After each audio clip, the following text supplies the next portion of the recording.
We are just 3 weeks away from the start of a split Congress, with Republicans controlling the House of Representatives and Democrats controlling the Senate. Lisa Desjardins takes stock of what voters want to see from this new Congress and how they view the two parties. Judy, a divided electorate weighed in on the future of democracy, compromise among lawmakers, and more in our latest PBS NewsHour, NPR, and Marist poll. Here with me to talk about all of the findings is Lee Maringoff. He's the director of the Marist College Institute for Public Opinion, and he runs this poll. Lee, let's jump right into it. Following the election and ahead of the January 6th Select Committee's final report, we asked Americans what they think about any threat to democracy, and a large number, 83%, said yes, they do believe there is a threat to democracy, a serious one right now. We also asked them which political party they think poses a greater threat, and look at that, a statistical tie with some 48% saying Republicans and 45% saying Democrats. Lee, how unusual are those numbers, and what do they tell you? Well, Lisa, I think they reflect the times we live in, and actually the 83% that see it as a serious threat, that's grown from 77% in a previous poll. So we have a lot of people who are very concerned. What's interesting, and I think somewhat surprising in this, is the comparability of the two parties, the fact that both the Democrats and Republicans are seen fairly equally as culpable in all this. And I think a lot of that has to do with if you're a Democrat, you think the Republicans have gone too extreme. And if you're a Republican, you think the Democrats have gotten too extreme. And you have your concerns about the democracy from both camps. And obviously the Democrat folks concerned about, when January 6th and what happened at the Capitol.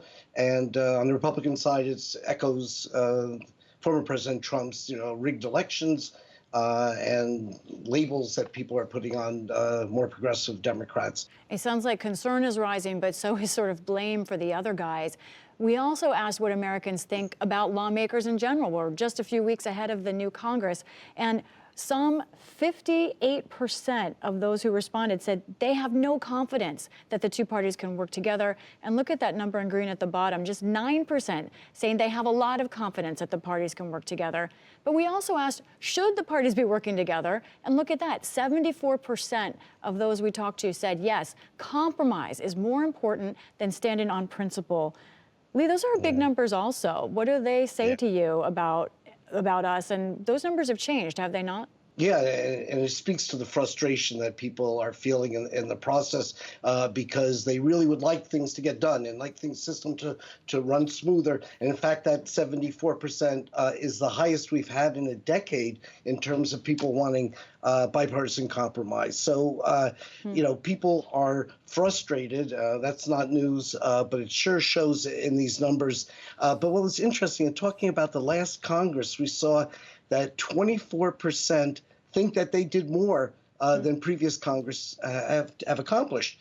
What I find interesting about that is 24% isn't a huge number, but it's the highest since 1998. So people have actually noticed that Congress is accomplishing things. They would like more in the direction of working together, but they're totally not convinced that that's likely to occur. And who can blame them, given the day back and forth every day that we're seeing in our politics coming out of the Capitol. And that brings us to who Americans want to lead them. Let's look at President Biden's current approval numbers. We show at 43% approval, 48% disapproval in this poll. That's actually a slight improvement for him. We also, though, asked, who do people want as the 2024 presidential nominees?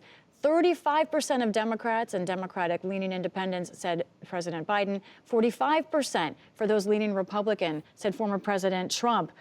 What's that tell you about the mindset? Neither one of these men has a majority of those who lean their way. Yeah, and these are the two front runners right now. So you have two front runners, neither of whom is commanding the strength within each of their parties. And I think, it speaks to this plurality that both of them have, raises the question of where are we going to get the leadership? Going back to the Congress, people want things to move forward. Well, they want that to happen also at the national level.